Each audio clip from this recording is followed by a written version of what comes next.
આપણે golden brown જેવા થઈ ગયા છે, તો હવે આપણે આને કાઢી લેવું. જય માતાજી, હું દિયાબેન પરમાર અમરેલીથી. મારી ચેનલનું નામ દિયાબેન ડીનું રસોડું. તો આજે આપણે પૌવાના રોલ બનાવશું. તો પૌવા રોલ બનાવવા માટે આપણે આ પૌવા લીધા છે 1 કપ ભરીને, 1 વાટકો, અડધો વાટકો આપણે ચણાનો લોટ લીધો છે બાઇટિંગ માટે, અને બટેટા આપણે આ બાફેલા લીધા છે, નાના છે એટલે 6, 7, 8 મેં લીધા છે. અને વઘાર કરવા માટે થોડુંક આપણે જીરું લીધું છે, આદુ ને મરચું નાખશું એમ. અડધી ચમચી આપણે લાલ મરચું લીધું, થોડીક આપણે હળદર લીધી, ગરમ મસાલો લીધો છે થોડો, સ્વાદ પ્રમાણે મીઠું લીધું છે ને ધાણા લીધા, અને પાણી લીધું છે ને આપણે તળવા માટે તેલ લીધું. તો પહેલાં આપણે પૌવાને સરસથી ધોઈ લેવું.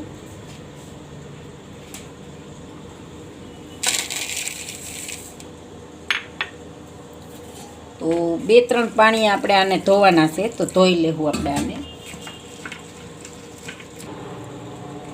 તો આપણે આ પૌવા સરસથી ધોઈ લીધા છે, તો એને આપણે સાઈડમાં જવા દેવું. અને બટેટા છે એને આપણે આ રીતે મિક્સ કરી લેવાના છે. તો એકદમ સરસ બટેટા આપણા બફાઈ ગયા. આ રીતે ઝીણું ઝીણું એકદમ સરસ કરી લેવાનું છે. માવો તૈયાર.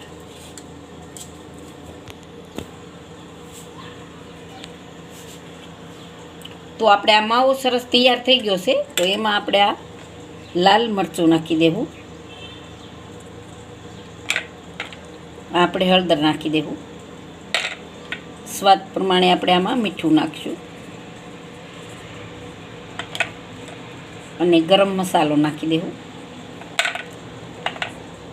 લીલા ધાણા નાખી દેવું, અને મરચાં અને આદુની પેસ્ટ નાખી દેવું. હવે આપણું આ તેલ ગરમ થઈ ગયું છે, તો આપણે આ જીરું નાખીને એને થોડુંક વઘાર કરી નાખશું આનો.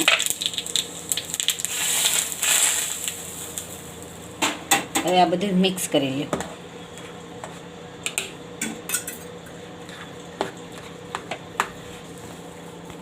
જો એકદમ સરસ આપણો માવો થઈ ગયો છે તૈયાર. હવે આપણે એને નાની નાની સરસથી આ રીતે વાળી લેવાના છે, નાના નાના. જો આ રીતે રોલ આપણે વાળી લેવું બધાય.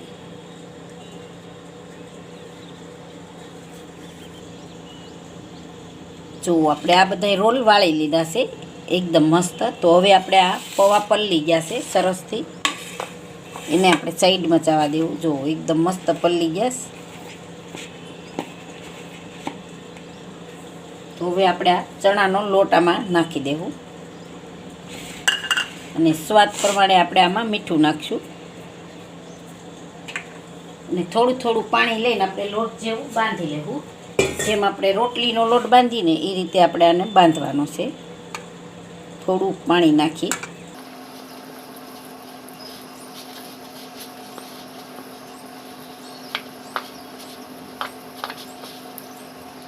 થોડુંક નાખશું પાણી.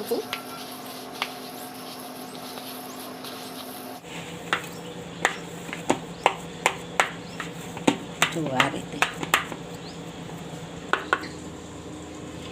આપણે સેજ તેલવાળો હાથ કરી આ રીતે આપણે એક લૂવો લેવું.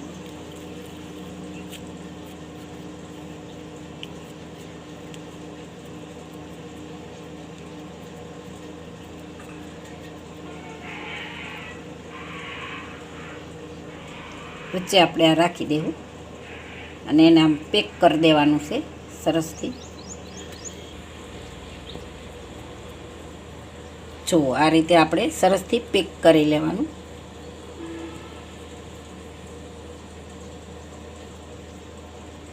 આ રીતે આપણે બધાય રોલ વાળી.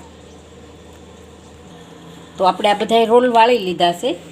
તો હવે આપણે ગેસ ચાલુ કરશું. તેલ ગરમ મેળ દેવું.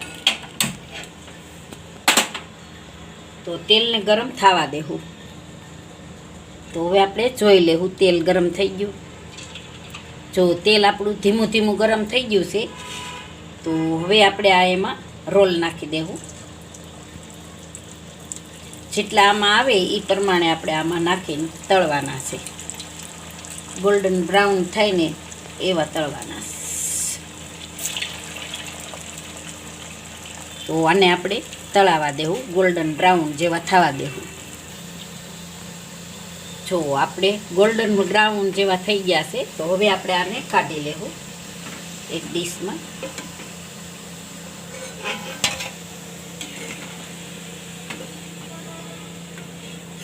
તો બધાય આપણે આ રીતે તળી લેવું. તો આપણા રોલ બધાય, પૌવા રોલ બધાય આપણા તળાઈ ગયા છે. હવે આપણે બધાય કાઢી લેવું.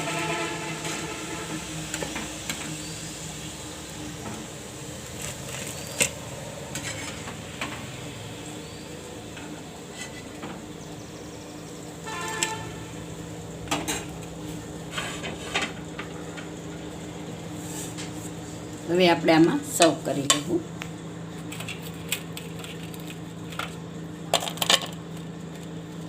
એકદમ મસ્ત બન્યા છે, મસ્ત કડકડિયા છે. જો અવાજ આવે, એકદમ મસ્ત બન્યા. એકવાર જરૂર ટ્રાય કરજો.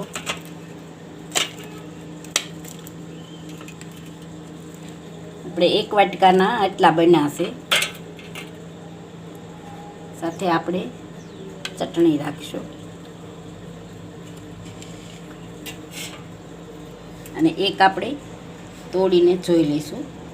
જો એકદમ મસ્ત બન્યા છે, ગરમા ગરમ. તો તૈયાર છે આપણા પૌવાના રોલ. જો મારી રેસીપી પસંદ આવે તો લાઈક કરજો, શેર કરજો અને સબસ્ક્રાઈબ કરજો. બેલ આઇકન જરૂર દબાવજો. કોમેન્ટ કરીને કહેજો કે તમને કેવા લાગ્યા પૌવા.